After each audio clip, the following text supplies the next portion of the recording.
አማርኛ ማንበብና መጻፍ ለሚከብዳችሁ ይህን ቪዲዮ ረጋ ብላችሁ እስከመጨረሻው ለመከታተል ሞክሩ። ይህንን ቪዲዮ ሳታዩ ተስፋ እንዳትቆርጡ። ሰላም ጤና ይስጥልን። የተወዳችሁ የቻናላችን ቤተሰቦች እንዴት ናችሁ? በያላችሁበት የዓለም ዳርቻ ሰላማችሁ ይብዛልኝ። ለዚህ ቻናል አዲስ ከሆናችሁ ሰብስክራይብ እያደረጋችሁ ጀምሩ። ነባር ቤተሰቦቻችን ላይክ እና ሼር እያደረጋችሁ አማርኛን ከመሰረቱ ማንበብና መጻፍ ለሚቸገሩ፣ ፊደላትን ለመቁጠር የሚቸገሩ እንዲሁም ደግሞ ማንበብ እየቻሉ መጻፍ ለሚቸገሩ ልዩ ትኩረት እየሰጠን እያስተማርን እንገኛለን። በሳምንት 5 ቀን ከሰኞ እስከ ዓርብ በኦንላይን ባላችሁበት ሆናችሁ ትምህርቱን መከታተል ትችላላችሁ። ዛሬ ደግሞ አጫጭር አረፍተ ነገሮችን እንዴት አድርገን ማንበብና መጻፍ እንችላለን፣ ቃላትን አገጣጥመን አረፍተ ነገር እንዴት እንመሰርታለን፣ ፊደላትን በማገጣጠም እንዴት ቃል መመስረት እንችላለን ለሚሉት ፊደላትን አንብበው ወደ ቃላት ተሸጋገሩ ጀማሪ ተማሪዎች እያስተማርን እንገኛለን። ባላችሁበት ሆናችሁ ትምህርቱን መከታተል ትችላላችሁ። እስከ መጨረሻው ያለምንም ተስፋ መቁረጥ አብራችሁ ይቆዩ። አዲስ ነገር ታገኙበታላችሁ።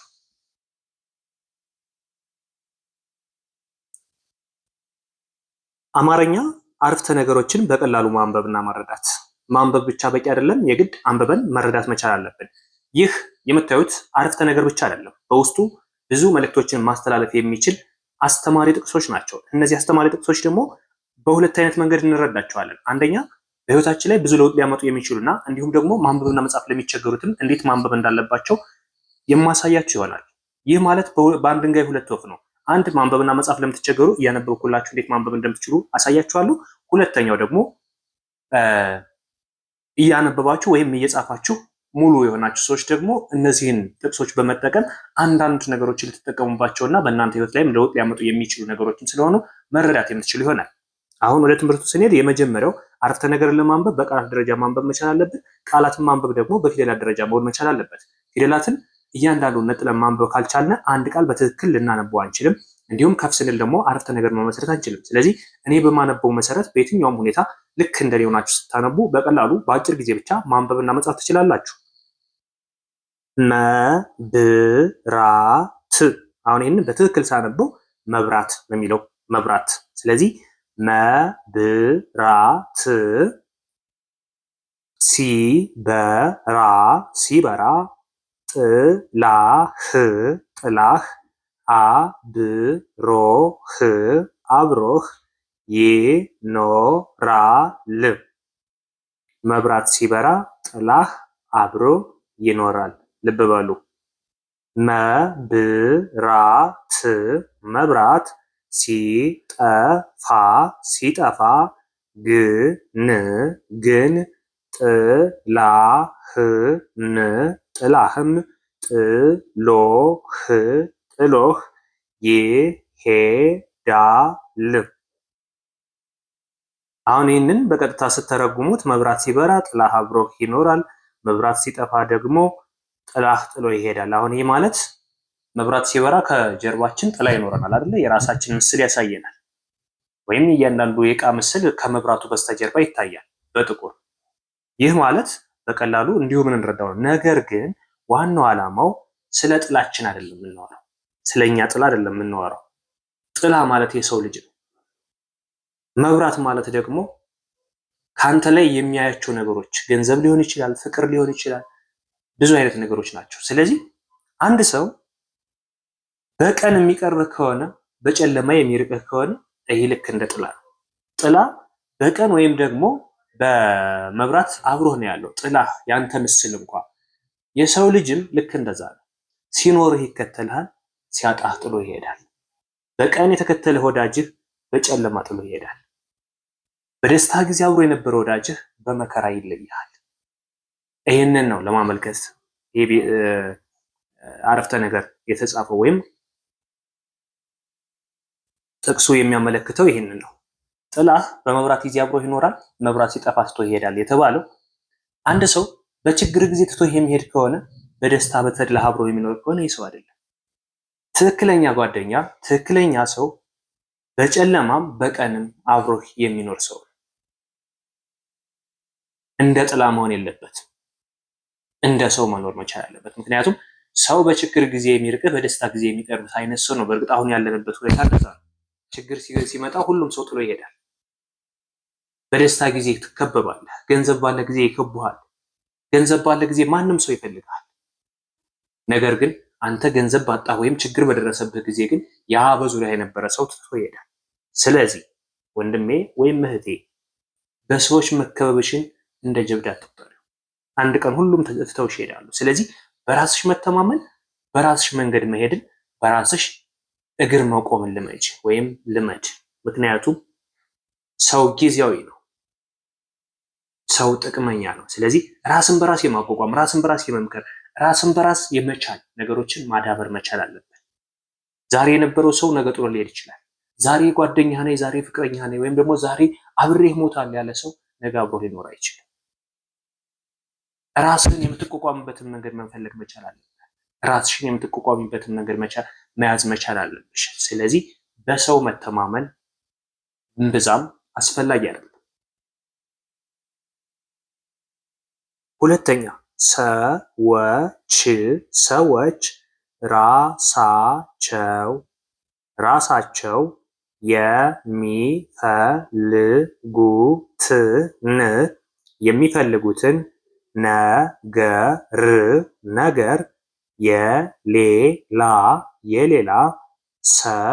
የሚፈልጉትን ነገር የሌላ ሰው እጅ ላይ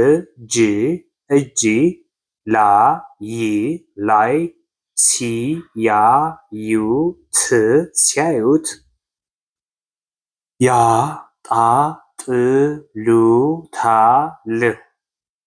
ሰዎች ራሳቸው የሚፈልጉትን ነገር የሌላ ሰው እጅ ላይ ሲያዩት ያጣጥሉታል። ግልጽ ነው። አይታችሁ ከሆነ ብዙ ሰዎች እነሱ የሚፈልጉት ወይም ለነሱ ጥሩ ነገር የሆነን ነገር ከሰው እጅ ላይ ሲያዩት ኧረ ይሄ እንደዛ አይደለም ብለው አጣጥሎት ሲሉ ታያላችሁ። ይሄ የብዙ ሰዎች ባህሪ ነው። ማድነቅ አይችልም። ኢቭን እነሱ ቢሰሩት ይህን ነገር ከዚህ በላይ እንደማይሰሩት እያወቁ ነገር ግን ሰው የሰራውን ነገር አጣጥለው መሄድ ይፈልጋሉ። የሰው ሞራል ነኪዎች ነን ሰዎች ስንባል። ከማበረታታት ይልቅ ማንቋሸሽን፣ ከፍ ከማድረግ ይልቅ ዝቅታን የመረጥን ብዙዎች ነን። ስለዚህ ሰዎች የሆነ ነገር ስላሏችሁ አትስሟቸው። እነሱ ፍላጎታቸውን ለማሳካት ሲፈልጉ ሳይሳካላቸው ቀርቶ ከእናንተ ላይ ተሳክቶ ሲያዩት ሊያዋርዷችሁ ይችላሉ። ነገር ግን በዛን ጊዜ እናንተ ለካ እኔ ጥሩ አልሰራሁም፣ ለካ ለእኔ ጥሩ አይደለም ብላችሁ እንዳታስቡ። እናንተ የሰራችሁት ነገር መቼም ልክ ነው። ልክ ባይሆንም እንኳ አስተካክላችሁ ለመስራት መሞከር እንጂ ሰው እንደዚህ አይደለም ስላላችሁ ብቻ በአጭሩ ተስፋ ቆርጣችሁ ከዛ ተግባራችሁ ወደኋላ መመለስ እንደሌለባችሁ ነው የምነግራችሁ። ለምሳሌ አንድ ማንበብና መጻፍ የማይችል ሰው የተወሰነ ጽፎ ቢያየው ያ ሰው ከሱ በላይ ስለሆነ ብቻ አንተ እኮ አትችልም ሊል ይችላል። ወይም አንቺ እኮ አትችይም ሊልሽ ይችላል። የዛኔ ግን አልችልም ብለሽ ራስሽን አታሳምኚ። ነገ ትልቅ ተስፋ ይኖርሻል። ማንበብና መጻፍ ትችያለሽ። ማንኛውንም መልእክት ማስተላለፍ ትችያለሽ። በዚህ በሶሻል ሚዲያው ይሁን በየትኛው ዓለም ዳርቻ ላይ ሆነች በማንበብ በመጻፍ ራስሽን ብቁ ማድረግ ትችያለሽ። ስለዚህ አልችልም የሚለው ነገር በአእምሯችሁ ላይ መፈጠር የለበትም። ሁላችሁም እንችላለን የሚል ተስፋ ሊኖራችሁ ይገባል። ስለዚህ ሰዎች ራሳቸው የሚፈልጉትን ነገር በሌላ ሰው እጅ ላይ ሲያዩት ያጣጥሉታል ወይም ያንቋሽሹታል። ስለዚህ እናንተ ራሳችሁም ጥንቃቄ አድርጉ። ሶስተኛ አንዳንዴ ካሰብነው ቦታ ለመድረስ የማንፈልገውን መንገድ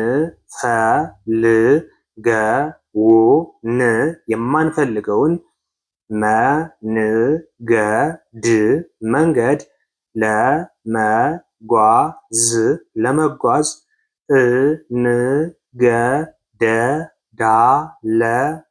እንገደዳለን።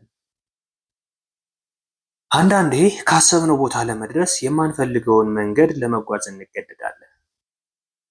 በጣም ብዙ አይነት ሰዎች ገጥሟቸው ያውቃል እንደዛ አይነት ነገር። የምንፈልገውን ነገር ለማግኘት ብለን ብዙ ነገሮችን የምናጣቸው ነገሮች አሉ። አስታውሱ፣ ማን ነው እንደዛ አይነት ነገር ደርሶበት የሚያውቅ? የሆነ ቦታ ለመሄድ ብሎ ለምሳሌ አንድ ሰው የሆነ ቦታ ለመድረስ ብሎ የሆነ ነገር ሊጎለው ይችላል። ነገር ግን ያን የጎደለውን ነገር በሌላ መንገድ መስዋዕት ከፍሎ ሊያገኘው ይችላል። ይህ ማለት ነው አንዳንዴ ካሰብነው ቦታ ለመድረስ የማንፈልገውን ነገር አድርገን እንሄዳለን። አዎ ብዙ መስዋዕትነት መክፈል የማንፈልገውን ነገር ከፍለን ማድረግ የማይገባንን ነገር አድርገን ከምንፈልገው ቦታ ለመድረስ እንሄዳለን። በማይገባን መንገድ ሂደን እንሄዳለን። ብዙዎቻችን ይሄ ነገር ገጥሞን ያውቃል። አንድ ሴት ልጅ የሆነ ቦታ ለመሄድ ወይም ደግሞ ወደ ውጭ ሀገር ለመሄድ ብላ ብር የላትም። ነገር ግን ምንም የማታውቀው ሰው እንደዛ አድርጌ እኔ አግብቼሽ ወይም ደግሞ እንደዛ አድርጌ ልውሰድሽ ቢላት አማራጭ ትጠቀመዋለች። ወይም ደግሞ ሌላም አይነት ተግባር ሊደረግ ይችላል። ስለዚህ አንዳንዴ የምንፈልገውን ቦታ ለመድረስ የማይገባን ነገር እናደርጋለን። ግን ደግሞ ሁሉም እግዚአብሔር ባለው ልክ ነው። ስለዚህ እንደነዚህ አይነት ነገሮች ካሰብነው ቦታ ለመድረስ ስንል የማንፈልጋቸው ነገሮችም እንደሚደረጉና እነሱን ግን በሌላ ለመተካት ብንሞክር መልካም ነው ብዬ አስባለሁ። ከሰው መጠበቅ ስናቆም ህይወት የበለጠ ሰላማዊ ትሆናለች።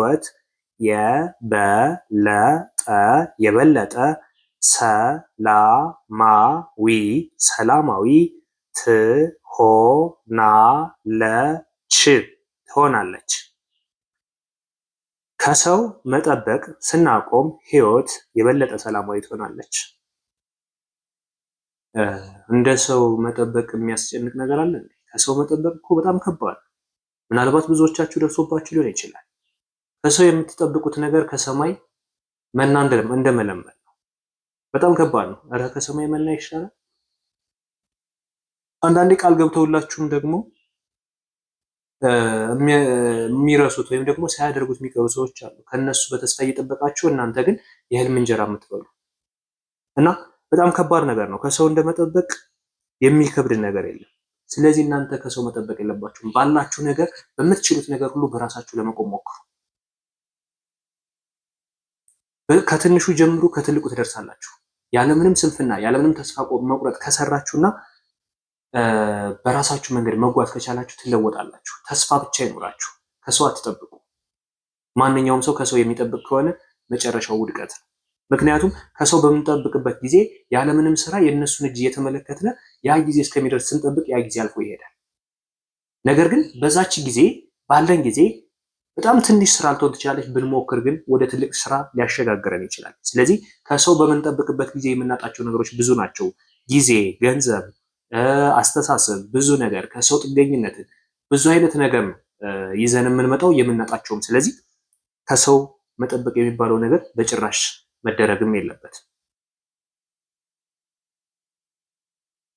ለጊዜያዊ ምቾት ብለህ ዘላቂ መንገድህን አታበላሽ። ለጊዜያዊ ምቾት ብለህ ዘላቂ መንገድህን አታበላሽ።